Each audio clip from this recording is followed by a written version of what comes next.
This is the Ag Queen Podcast. This podcast explores the agriculture industry with the movers and shakers of those shaping it. Here's your host, Lori Boyer. Hello, everyone, and welcome to the show here today. Of course, I'm Lori Boyer, and I want to introduce my guest here today for joining me as we talk about tractor enthusiasm. So this will be a good show. First off, I want to thank and welcome in Michael Hinton, and I met him on LinkedIn, actually. He works for AgTrax, and he is also a tractor enthusiast, and that's where we'll head with our conversation today. And joining him is his father-in-law, Lawerence Jury from Peabody, Kansas. And also on the line with us today is Donelle Moormeier. Did I say that right, Donelle? Yes, that's correct. Moormeier, thank you. And she is joining us today. She's a co-chair of the Red Power Roundup. So I know some folks know what that is, but we'll be talking more about what that is for those who don't. So Michael, as I mentioned, you kind of got this started. Thank you so much for the idea and for helping me to put this together. Absolutely. And the reason for this is you attended the Red Power Roundup with your father-in-law, who is also a tractor enthusiast. And so I wanted to start there, and then we'll bring Donelle in and talk about the event as well. Lawerence, let's start with you, if I may. Tell me a little bit more about your background, how you grew up, and your passion for these tractors. Passion probably started when you was in grade school. And whatever Dad had, that's what you enjoyed running. Everybody had their best one with whatever they run. And it stays with you through your life. I keep them running. There's several of them sitting at my house. They're in stages of repair, and some of them don't look very good. They run, and that's my thing. Is this a hobby for you, or has this been your business? No, this is a hobby. I originally was a power lineman, so, and then I worked for farmers after I retired, and now I guess it'd be a hobby. Yeah. All right. Well, tell me what tractors you have. Tell me a little bit more about them and what you're doing with them. We'll start with the bigger ones. I have a 450 and two or three 350s, a couple of 300s. I have 3Ms, F20, F14. There's a modern day loader tractor. He's got quite a collection. It sounds like you got quite a collection. It keeps you busy trying to keep them running. And then do you put them in shows? No, not heavy on the show person. I just like to see them run, and they don't have to be bright and shiny for me. Nice. Which one is your favorite one? Probably the old M, what you broke out in when you was in grade school and at home. And yeah. Did your father, was he into tractors and collecting and repairs like you? He went to work for International as a parts person. It comes up from there. You grew up in the industry, literally. Yes, I did. Because when I wasn't working at home, I was working for the neighbors. Well, and it sounds like you're pretty lucky because your son-in-law also enjoys the same tractor enthusiasm, huh, Michael? I do, absolutely. And it's really because of him that I really took it as a passion. Oh, it's been, I think, 12 years ago now. So, yeah. So, Michael, did you grow up in the industry or close to the industry at all? Or is your passion kind of developed through your father-in-law? Developed through my father-in-law, as well as you and I share a great mentor, Max Armstrong, as well. Grew up watching him. Really, I grew up in central Kansas. My parents had a rural, I guess, hobby farm, I'll call it. And on all four sides of our home were nothing but wheat fields. And so I saw tractors all my life growing up there. And then, it's been, again, about 12, 13 years ago, my wife and I and our daughter moved to South Central Missouri. And we had about, I think at least 3 acres maybe. And at that time I thought, well, this is the perfect opportunity to get some tractors. And one led to another, which led to another. So I ended up with 3 of them. And that then developed into getting involved with the Ozark Iron Club, Tractor Club, and we started putting on some shows, and that led to a website, and it just grew exponentially from there. And I'm very fortunate. I had the support of the governor of Missouri. I think 3 times gave us a state proclamation, along with the city leaders where we lived in Missouri. And like I say, what began as I'm going to get a tractor just grew and grew and grew. When you mentioned the proclamation, what kind of proclamation was that? Actually, the Governor Jay Nixon at the time declared Antique Tractor Preservation Day in the state of Missouri and gave us consecutively 3 years that honor. And that grew into really national attention. I am huge on social media and began sharing that story, and it really just took off from there. That is really cool. That is really cool. You said something in there that led to a website. What was that? Is that your website or one you found? That was my website. Again, as I started collecting these Farmall tractors, I thought, it would be great to share what I was finding. And my father-in-law did a lot of the work on the 3 tractors that I had. And I was ordering parts online and having a very difficult time finding what I was looking for. And I thought, if it's difficult for me, others are having the same issue. So I developed a website to where, one, for 2 reasons, to share the proud agricultural heritage that tractors bring and have, and 2, to share, here's some sources of where you can obtain Farmall tractor parts as well as other antique tractor parts. And that continued to grow. Got involved with Successful Farming. They became a sponsor of my website and got to know others in the industry. In addition to Max Armstrong, Machinery Pete, he's another tractor enthusiast. Octane Press, Lee Clancher, started doing book reviews for Octane Press and developed, a friendship with them. Steiner Tractor Parts, we started putting on tractor shows, and they too became a great friend and a partner. I guess another interesting story to tell. So again, I acquired 3 tractors. My second tractor was a Farmall H with a loader, and I purchased that out of Iowa. And again, through my website and developing the communications that I did. And my first one I had bought in Missouri, but the second one I bought in Iowa. I didn't go up to buy it. I saw it online, wrote the individual, purchased it, and when I purchased it, I developed like a 3-page contract for an antique tractor. These are farmers. I got a call and they said, Michael, we don't know you. You seem like a very nice individual, and said, this is a tractor. We've never had anyone write a contract to buy one of our tractors, and they are salt of the earth people. I ended up buying the tractor, had it shipped to my home in Missouri, and to this day I still remain friends with them. We send Christmas cards back and forth to one another every year. Just wonderful people. So, like I say, the friendships that tractors bring about, it's just a wonderful network of individuals and people. What a neat story, Michael. Different than your father-in-law's, Lawerence, who was born into tractors. It was kind of in his blood. It was there when he was growing up, definitely into his adulthood. You came a little bit later into this industry and have developed this passion. And what a great way for you two to bond and connect and have some commonality. My next question is, do you still have some of these tractors today? I don't anymore. And again, my father-in-law lives in Peabody, Kansas. We lived in Missouri at the time, and he would come up throughout the year and really work on the tractors. And I'd learn a lot from him as he would work on those tractors. My career has taken me across the Midwest. So we're now in Kansas, born and raised here in Kansas, back home in Kansas.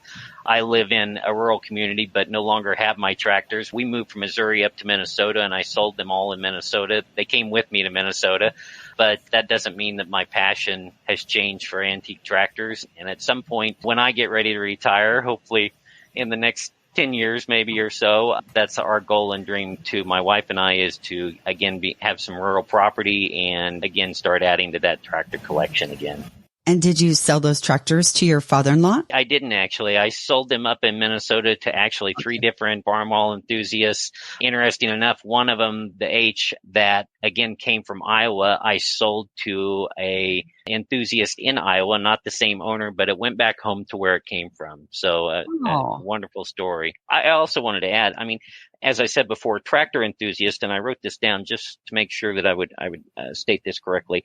Tractor enthusiast farmers and rural Midwest people, they are genuinely the nicest, honest, most friendly individuals one will ever find. They're truly the definition of America's heartland in every sense of the word. And, you know, I've been collecting and been an enthusiast now, like say 12, 13 years. And that hasn't changed no matter where we've lived. The shows that we've gone to and participated in, Red Power Roundup being a perfect example. We had perfect strangers come up to us at the hotel we stayed at the restaurants that we ate dinner at the show, and literally visited with us like we were their next door neighbor and had known one another for the last 12 years. And they were perfect strangers. And that's the magic about tractors. That's wonderful. I love that. The camaraderie, the fellowship that you're finding in that. And you have mentioned some of the things that you're active in. And I know that you mentioned some online things there as well, but it sounds like shows are a big part of what you and your father-in-law like to go to. And that's where the Red Power Roundup came in. Absolutely. So Donelle, I'll invite you now to kind of join us here today and tell us more about this event. Michael had sent me some notes. This is a pretty cool event. Yes, it is. The Red Power Roundup was in Grand Island, Nebraska this year at Farmall Park. And it's the first time it's ever been in Nebraska. You could go to Red Power Roundup all different places. We've been to Ohio, Illinois, South Dakota, Iowa. It's been all over. But this year was the first year in Nebraska. So we were really excited about that. And that process is we have to bid for that 3 years in advance. So this was a 3-year in progress show, basically. We had to set a contract and we had to bid with the national board to get it in Nebraska. And Chapter 12, IH Collectors Association, we put that on. And so the members of the club put that on. And we are relatively a small chapter. So it seemed like a very big undertaking for us at the beginning. So we're really proud of what we did, and we were really proud of how the show turned out. Donelle, how long has your organization then been around? Okay, our Chapter 12 organization celebrated their 25 years about 3 years ago. This was about the time we decided to do the roundup. And so just under 30 years we've been in existence. And we're made up of members from all across the state. And we have our meetings across the state, different places across the state. And we have members from across the state and from other states also. What made you decide to hold the event in Nebraska?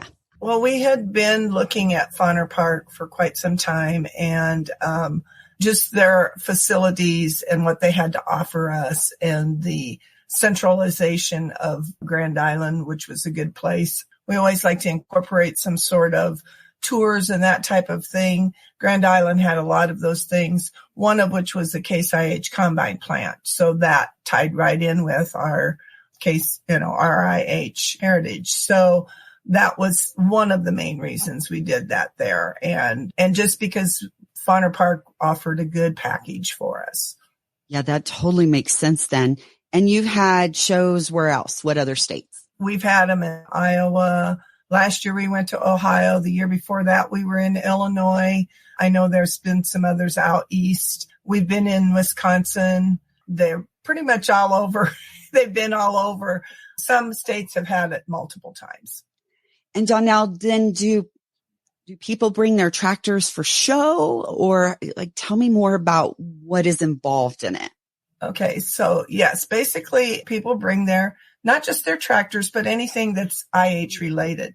And IH had all kinds of things that they produced. I mean, they produced refrigerators and all kinds of different items over the years. And so we had electrols, which is something that was specific to IH, fast hitch, which was for equipment so we had a big display on that. We had probably about 300 or 400 tractors, but with equipment and memorabilia and everything, we had close to 1,000 exhibits.